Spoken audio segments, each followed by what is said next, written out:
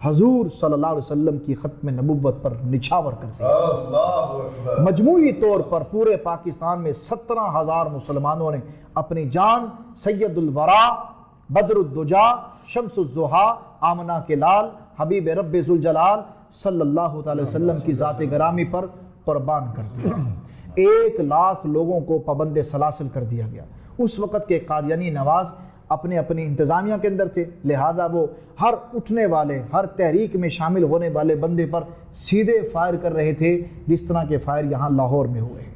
حضرات محترم، سن کر آپ کو حیرانگی ہوگی، اس وقت کا جذبہ اور آج کا جذبہ تقریباً میل کھاتا ہے۔ اس وقت کا جذبہ کیا تھا کہ لاہور کے 2 موریا پل کے پاس ختم نبوت کا ایک احتجاج تھا، مظاہرہ ہو رہا تھا، اور وہاں عین قریب میں ایک بوڑھی اماں گھوڑے پر سوار اپنے جوان بیٹی کی بارات کو لے کر کے جا رہی تھی۔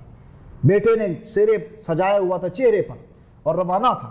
اسی دوران میں گولیوں کی تڑتڑ کی آواز آتی ہے، گولیوں کی آواز آتی ہے، تو ماں نے کسی قریب والے سے پوچھا کہ لگتا ہے کسی اور کی بارات بھی آ رہی ہے۔ انہوں نے کہا مجھے کسی کی بارات نہیں آ رہی، یہ تو ختم نبوت کے دیوانے پروانے مستانے حضور کی ذات پر اپنی جان نچھاور کر رہے ہیں۔ تو وہ گھوڑے پر سوار بیٹے کے پاس آتی ہے اور بیٹے سے کہتی کہ بیٹا زمین پر اترا، حضور کی ختم نبوت پر جان نچھاور کرنے کی باری آئی ہے، انشاءاللہ تو مر جائے گا، جنت میں جائے گا، انبیاء تیرے ولیمے میں آئیں گے، آجا حضور کی ختم نبوت پر قربانی دے جا۔ یہ نوجوان نیچے اترتا ہے، چہرے سے سیرا اتارتا ہے، مجمع عام کے اندر جاتا ہے، تاج و تخت ختم نبوت کا نعرہ لگاتا ہے، سینے پر گولیاں کھاتا ہے، زمین پر ڈھیر ہو جاتا ہے۔ بوڑھی اماں دوڑ کر جوان بیٹے کے لاشے کے پاس آئی، چلو کے اندر خون لیا، آسمان کی طرف نگاہ اٹھا کر کے کہتی ہے ربا قسم ہے تیری ربوبیت کی، یہ تو ایک بیٹا تھا، 100 بیٹے بھی ہوتے تو ایک ایک کر کے تیرے نبی کی ختم نبوت پر قربان کرواتا۔ لاہور کی وزیر خان مسجد، اعظم مارکیٹ کا پاس بالکل وزیر خان مسجد ہے، کرفیو لگا ہوا تھا، اذان بلند نہیں ہو سکتی تھی، کرفیو لگا ہے کہ کوئی بندہ باہر نہ نکلے۔ مسلمان بھلا کب برداشت کر سکتا ہے کہ مسجد کو تالا ہو، اذان بلند نہ ہو؟ یہ مسلمان آگے بڑھا، لاؤڈ سپیکر کا بٹن آن کیا، کانوں میں انگلیاں ٹھوسی اور اذان کے کلمات کہنے لگا، اللہ اکبر اللہ اکبر۔ گولی سینے میں لگی، زمین پر گرا۔ دوسرا مسلمان ہے، اللہ اکبر اللہ اکبر، گولیاں لگی، زمین پر گرا۔ تیسرا مسلمان ہے، اشہد ان لا الہ الا اللہ، گولیاں لگی، زمین پر گرا۔ چوتھا مسلمان آیا، اس نے بھی جملہ کہا، گولی لگی، زمین پر گرا۔ پانچواں مسلمان آیا، حضور کی شہادت کی، گولی کھائی، زمین پر گرا۔ چھٹا مسلمان، ساتواں، آٹھواں، نوواں، 10واں، کرتے کرتے کل 17 مسلمانوں نے جان تو دے دی پر رب کی اذان کو مکمل کر دیا۔ تو رب کی اذان کو مکمل کر دیا۔ تو ٹھیک میو ہسپتال کے بالکل بیک پر ایک سڑک کے اوپر ڈی پی او نے لائن لگائی، ڈی ایس پی نے لائن لگائی، ریڈ لائن، کہا کہ جو اس ریڈ لائن کو کراس کرے گا اس کو گولی مار دی جائے گی۔ ایک 10 سال کا بچہ اس لائن کو کراس کرتا ہے، 10 سال کا بچہ لائن کراس کرتا ہے۔ اب جناب گولی کا آرڈر مل گیا، لیکن گن سامنے کرنے سے پہلے تو ایک دم اس کا ہاتھ کانپ گیا کہ بچہ ہے، معصوم ہے، کیا ماروں؟ اس نے کہا مرغا بن جا، کان پکڑ لے۔ تو بچہ کان پکڑ لیتا ہے۔ تو ڈی ایس پی نے جوتا نکالا، کہا تجھے کتنے جوتے ماروں بتا؟ اس نے کہا انکل اتنے جوتے مارو جتنے جوتے کل بروز قیامت آقا نامدار سے کھا سکو۔ سبحان اللہ، اتنے جوتے مارو۔ میرے دوستو، سیم یہی معاملہ یہ لاہور کی سرزمین پر جو ختم نبوت کے تحفظ کے لیے اور سفیر کو ملک بدر کے لیے جو دھرنا دیا گیا، ایک ویڈیو دیکھی، یقین کیجئے میں اپنے آپ پر ضبط نہ کر سکا، خدا کی قسم، ایک دن کا بچہ ایک آدمی گود میں لے کر کے دھرنے کے اندر آ گیا، ایک دن کا بچہ۔ سبحان اللہ، کیا ہی خوبصورت مفہوم آپ نے اس کی منظر کشی کی ہے۔ علامہ صاحب بہت شکریہ آپ کی تشریف آوری کا۔ علامہ صاحب آپ کا بھی بہت شکریہ، جس طریقے سے محبت سے آج آپ نے حضرت خدیجہ رضی اللہ تعالیٰ عنہ کا کہ وہ تمام تر عقیدت کے پھول باندھے، ہماری زندگیوں کے اوپر روشنی ڈالی، اور کس طریقے سے ہمیں اپنی زندگی کو آپ کی طرز زندگی کے مطابق گزارنا چاہیے۔ ناظرین، ہم اپنی زندگی میں وہ تمام تر چیزیں مذہب سے لے لیتے ہیں، اپنے دین اسلام سے لے لیتے ہیں جو ہمارے فائدے کے لیے ہوتی ہیں۔ عورت مال مارچ ہو یا کوئی بھی ایسا معاملہ ہو, ہم نے عورت مارچ میں بھی قرآنی آیات کے پوسٹر ان لوگوں کو اٹھاتے ہوئے دیکھا کہ جو یہ کہتے ہیں کہ اسلام میں عورت کی عزت نہیں ہے, استغفر اللہ, اور وہ بھی لوگ قرآنی آیات کا حوالہ لے رہے تھے. ہم اپنی مرضی کی چیزیں ان حوالوں کے لیے ضرور استعمال کرتے ہیں, کیا ہم باقی تمام تر چیزوں کو بھول جاتے ہیں؟ میری بہن نے کاروبار کرنا ہے, میں گھر سے نکلنے نہیں دے رہا, میرے والد محترم گھر سے نکلنے نہیں دے رہے, فوراً حوالہ دیا جائے گا حضرت خدیجہ رضی اللہ تعالیٰ عنہا کی زندگی کا, آپ کاروبار کیا کرتی تھی.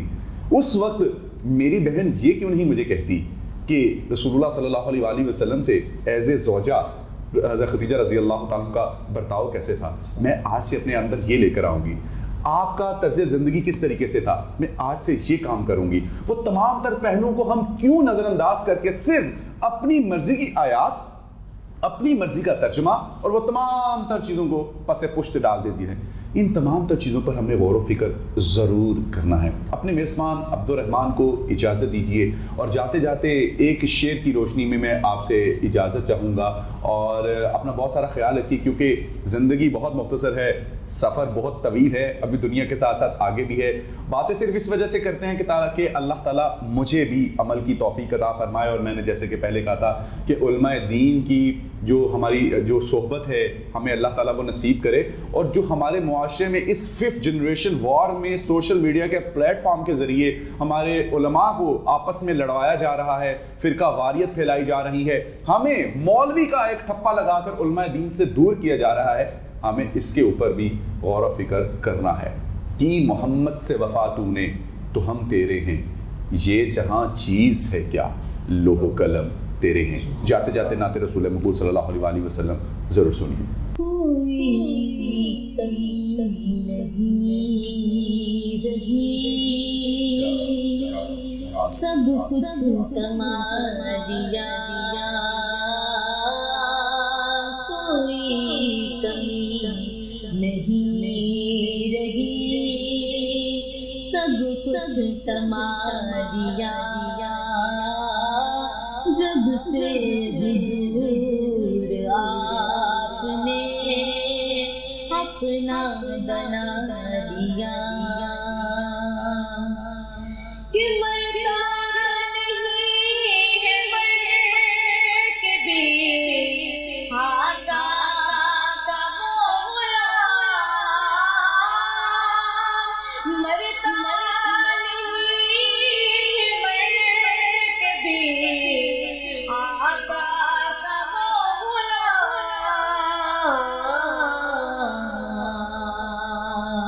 کہ جس نے نبی کے عشق میں خود کو مٹا دیا, جس نے نبی کے عشق میں خود کو مٹا دیا, اور دنیا کی ساری نعمتیں اس پر نثار ہے, دنیا کی ساری نعمتیں اس پر نثار ہے,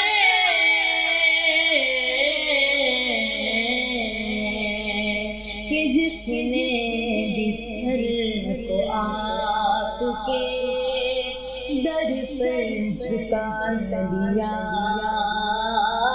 جس نے بھی سر کو آپ کے در پر جھکا دیا, اور نظر کرم ہے آپ کی, رحمت کمال ہے, نظر کرم ہے آپ کی, رحمت کمال ہے,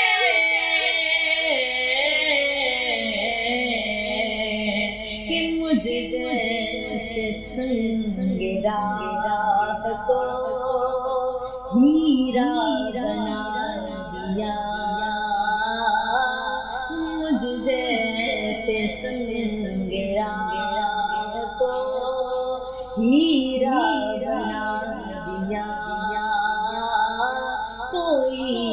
کمی نہیں رہی، سب کچھ تمام دیا جب سے حضور آپ نے